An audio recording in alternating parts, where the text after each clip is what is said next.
because I do want to introduce Suzanne Culver and say something about this program, because this particular creative aging program is for folks here in the state of Maine. And you may also know that we have the biggest aging population in the country. So the Maine Arts Commission came up with the idea of trying to allow folks to expand their thinking as you age in your senior years and try to get more creative instead of just going and being entertained. Why can't you get involved? And so Suzanne did a great job. What? I'm kidding, I came here, I should be home writing a paper. She's being creative. Suzanne is here to demonstrate the very fact that she is one senior who really got it together and did, instead of just being entertained, is going to give you some entertainment and information. Thank you, Suzanne. Thank you, Shirley.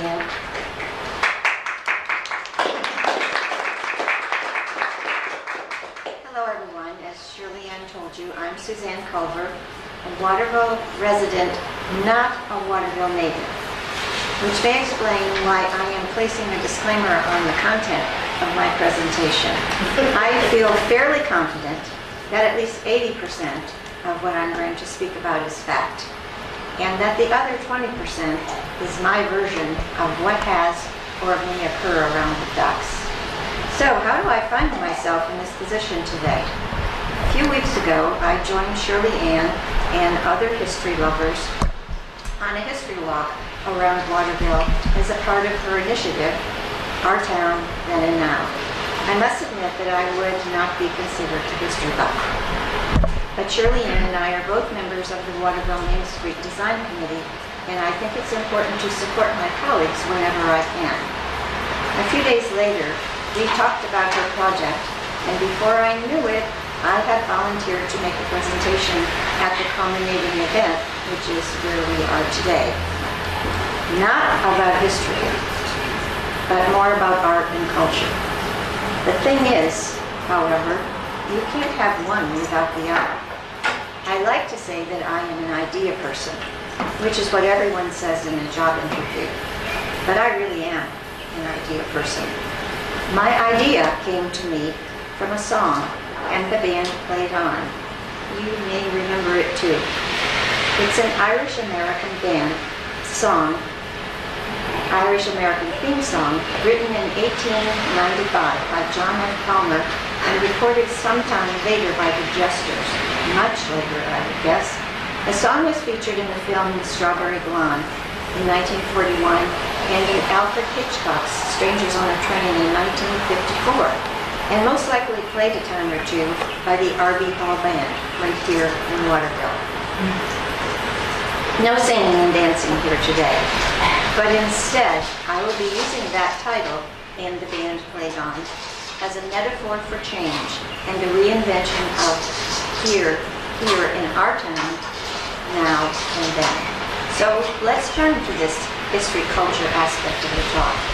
See if you feel, as I do often, that the more things change, the more they stay the same. Everyone loves a parade. Then, elephants led the way on Main Street to hail the coming of the circus. Now, fire engines lead the way in the 4th of July parade.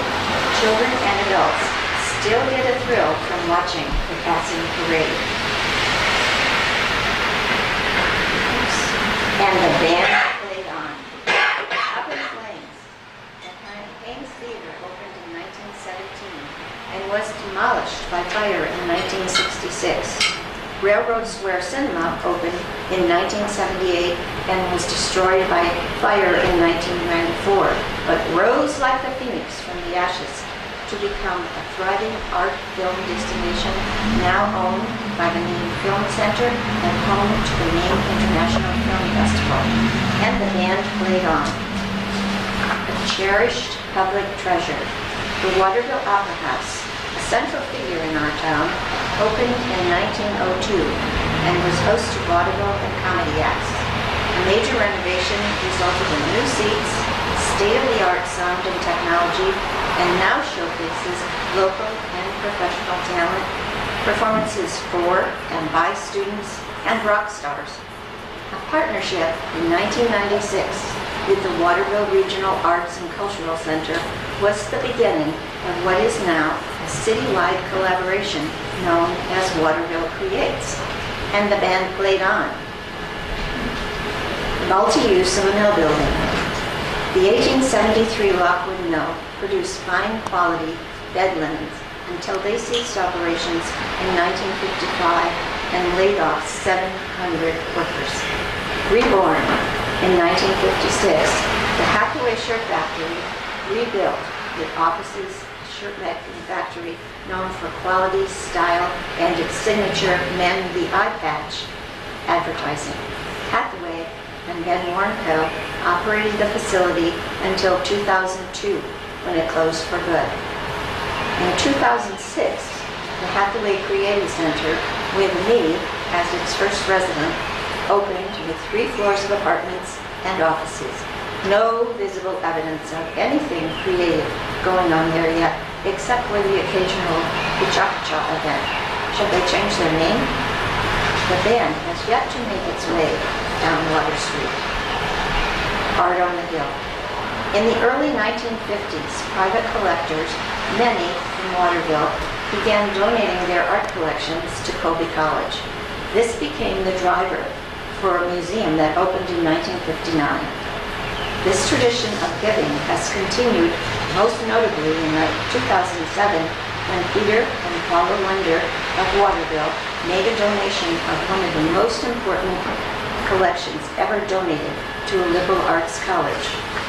With a spectacular glass pavilion added in 2009, the museum, the largest in the state and known globally, now hosts thousands of visitors annually, many of them school children, gifting us all with an opportunity to experience and be inspired by the beauty within. And the band played on. So we can say thank you to all the citizens of our town who persevered in hard times, didn't give up when it might have been easier, seemed to know instinctively that it was important to hang on to the past, but to press onward toward the future. In the 1980s, our town was flush with a strong economy, an infusion of industry from away, and the individuals who came along. Main Street was thriving, and we were enjoying the good life. You know how this goes. The economy crashed, and our good life wasn't quite as good. Nonetheless, resilient Mainers rolled up their sleeves and worked hard to bring back those good times. We live in a much different world now, where technology has changed the way we do everything. The challenge is perhaps not more difficult, but more complicated, which is why I, am not a history buff, but a culture buff, take great comfort in our future. Waterville Creates will bring us more opportunities to explore the arts. Colby is coming down the hill to help us bring back Main Street. A culture of work will join a culture of culture to form a creative economy. Strike up the band. Before I close, I'd like to share my personal then and now story. I grew up in Jackson, Michigan, the daughter of what might be called a stage mother, although at that time I wasn't aware of it. Was she making up for some unfulfilled dream of her own? She dressed me up like Shirley Temple, curls and all, took me to sing on the radio and to tap dancing lessons.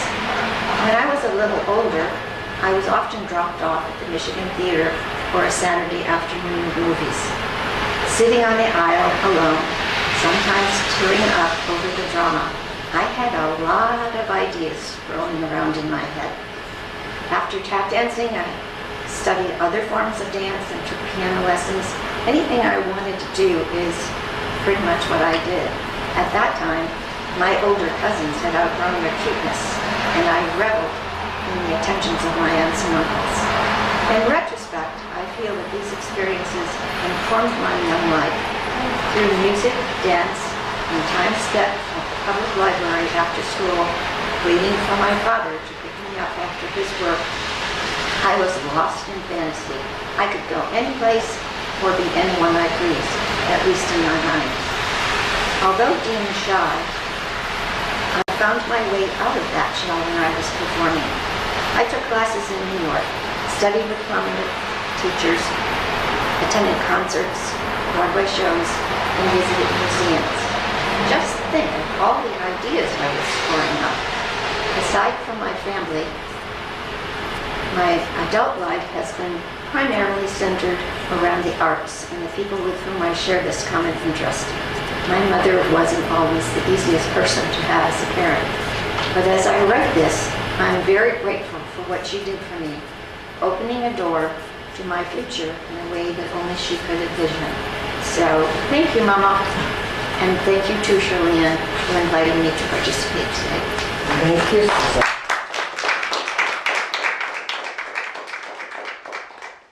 I would like to, at this point, Suzanne did come and participate in some of the activities that we did in our town then and now.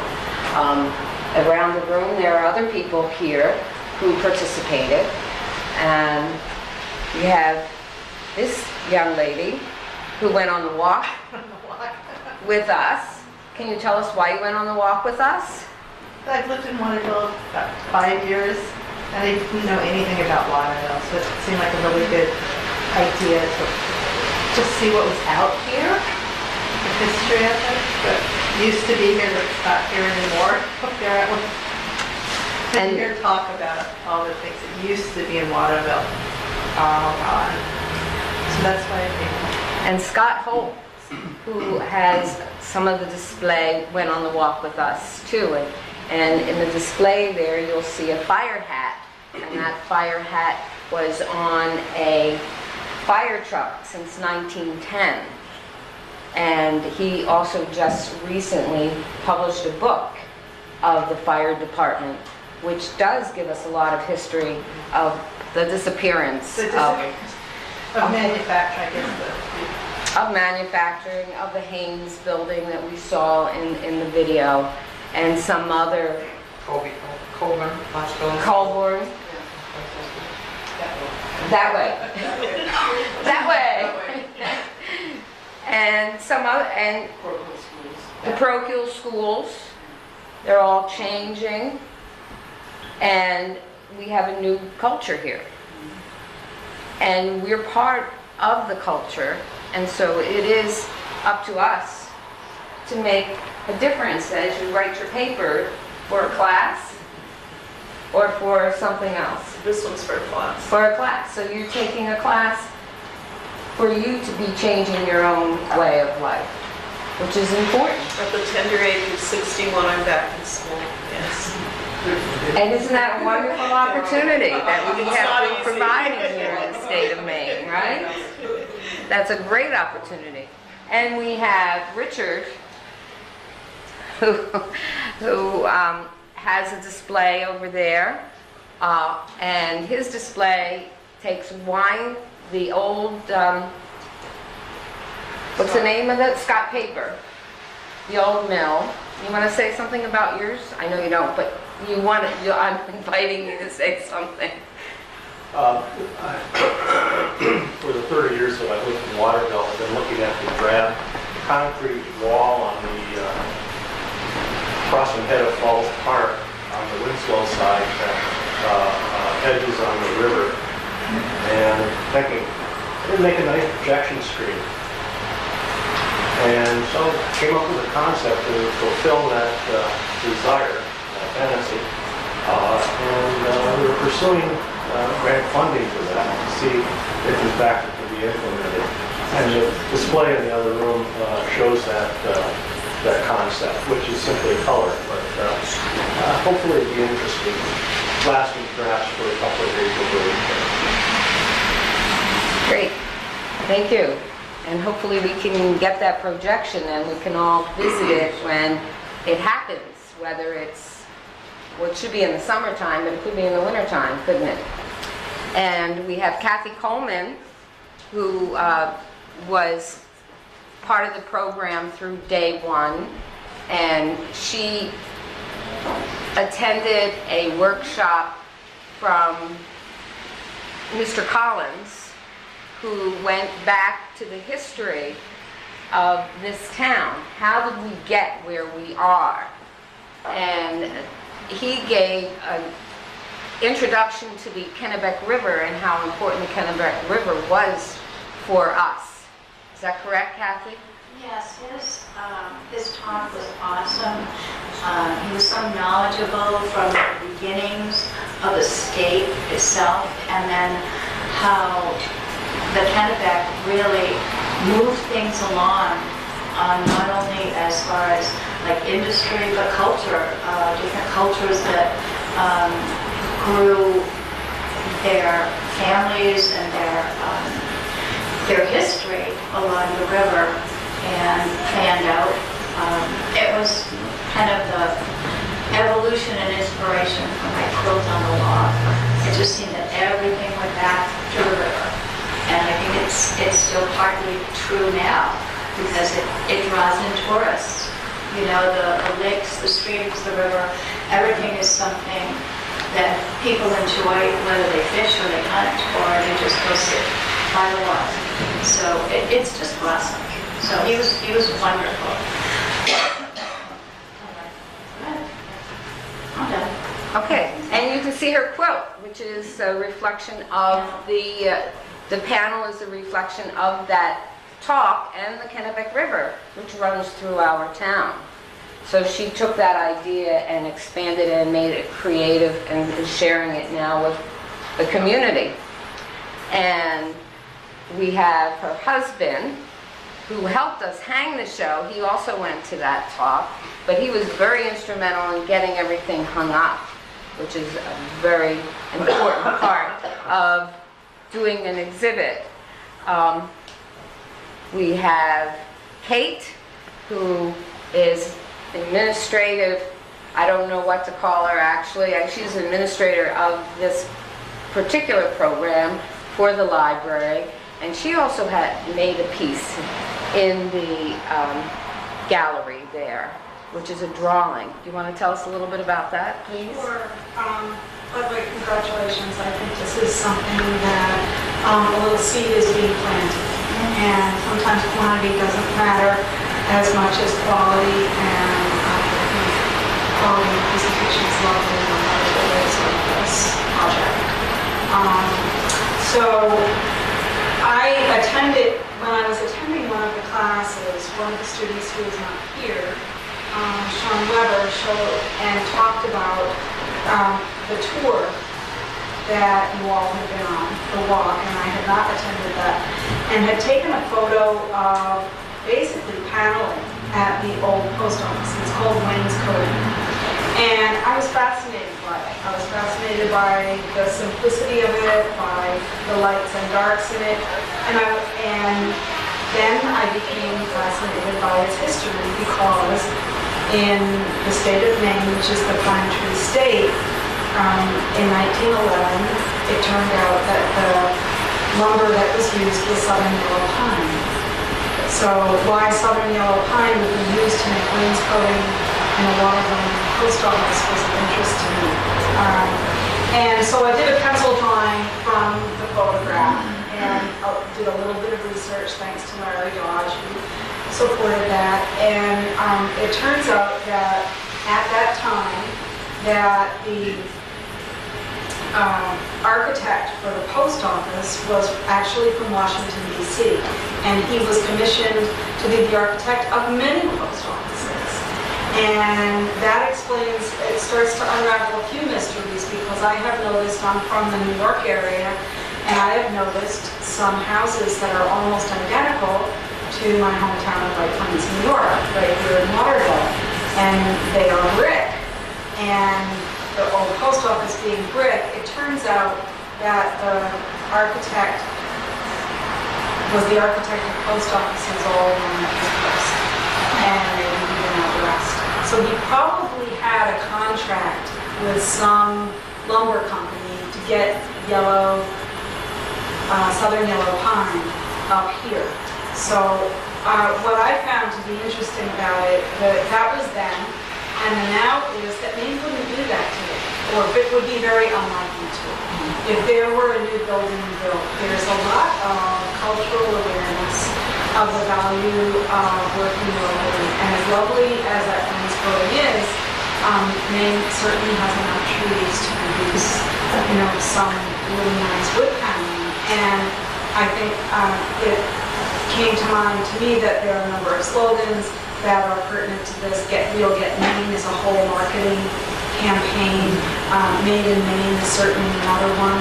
So I think it's fair to say that Waterville went through the same process that many towns in the United States went through, which is get your stuff elsewhere, it's better.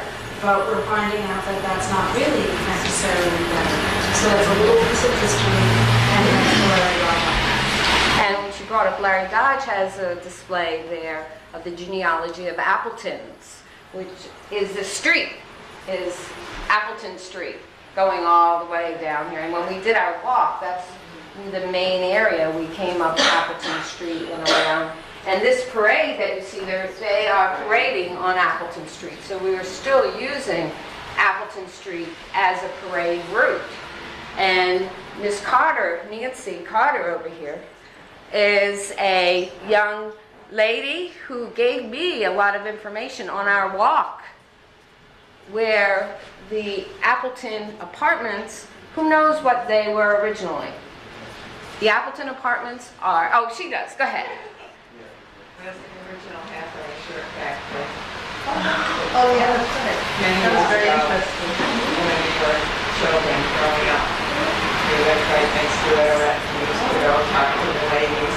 They were hiding in the window. We knew a lot of them because they lived in the neighborhood. So we used to go talk to them. So it was nice. It was a nice area, and the people who ran the factory were really nice. And in fact, we went to the textile exhibit last week in the street gallery, and they had a nice write-up about Hathaway Shirt Factory in there. But I didn't realize, but I should have realized, the hours were made so that most of the employees were women, so the hours that they had after the open were usually the hours that children would be at school, because most of them were mothers, so they could be home like around 3:30 or 4 when the kids got home from school.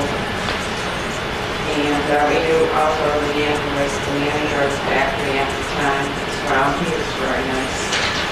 And in fact, the first house that we lived in was on the other side of Appleton Street.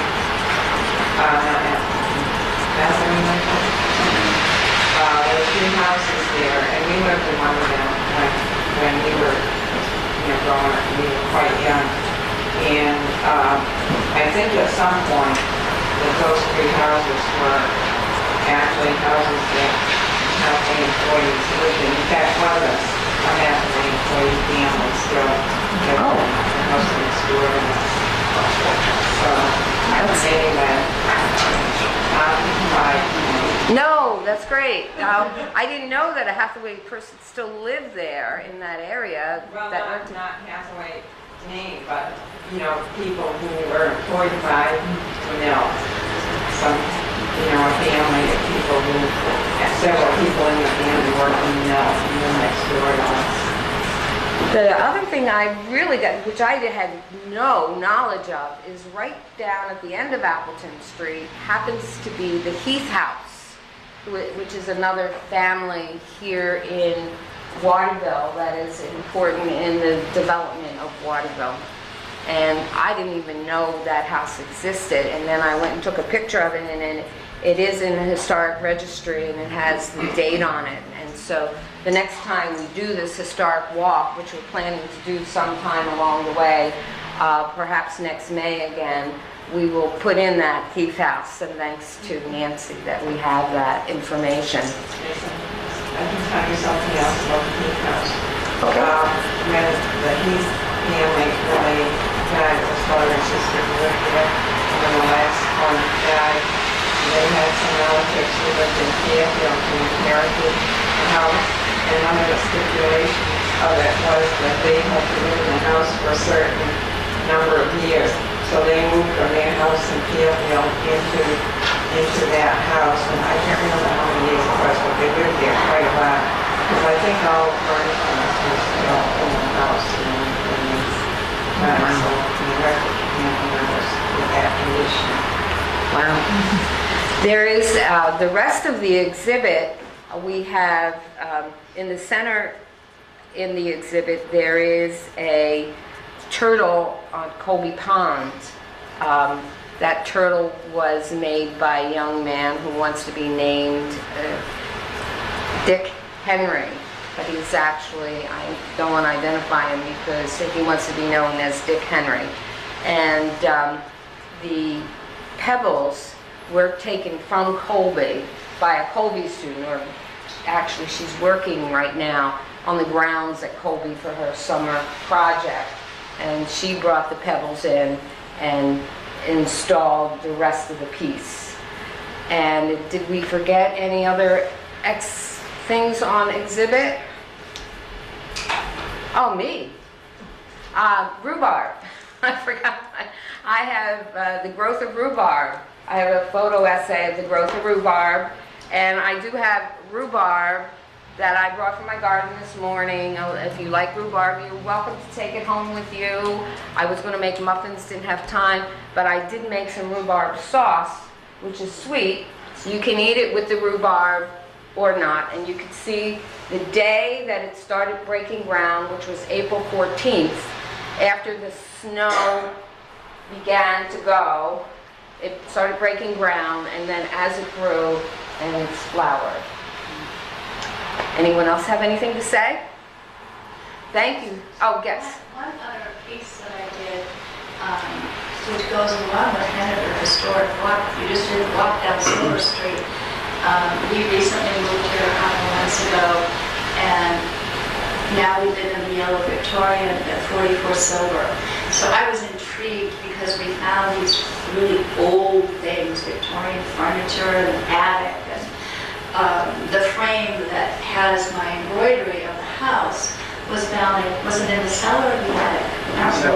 But the family was originally from California, and somehow along the way they went to Mexico and got a hand-hewn wood frame, because you can see the back of it is like bark. So I framed that, and then I found out that this house was originally built in 1920, and for 20-25 years, the main doctor of Waterville, Dr. Bunker, lived there with his family.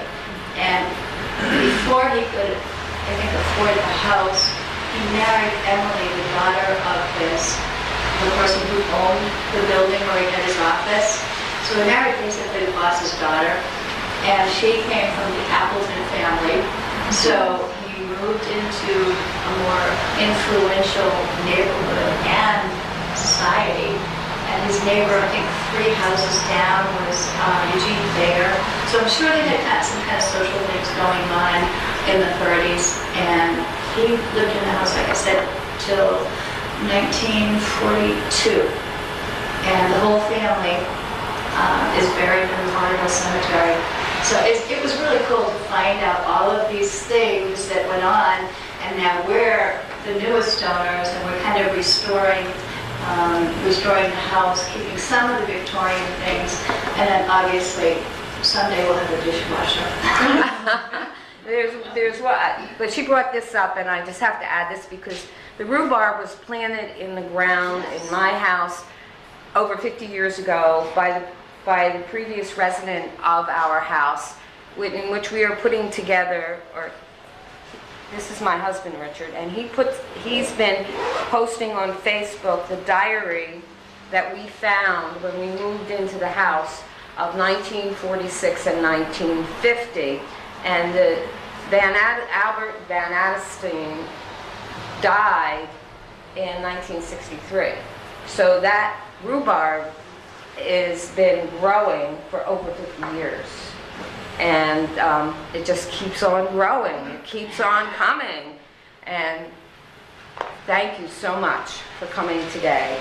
And when we go on our walk again, you said that we haven't gone down Silver Street, but we're thinking of doing phase 1, which is the Appleton Street phase, and then phase 2 going down the other way over to, through Silver Street.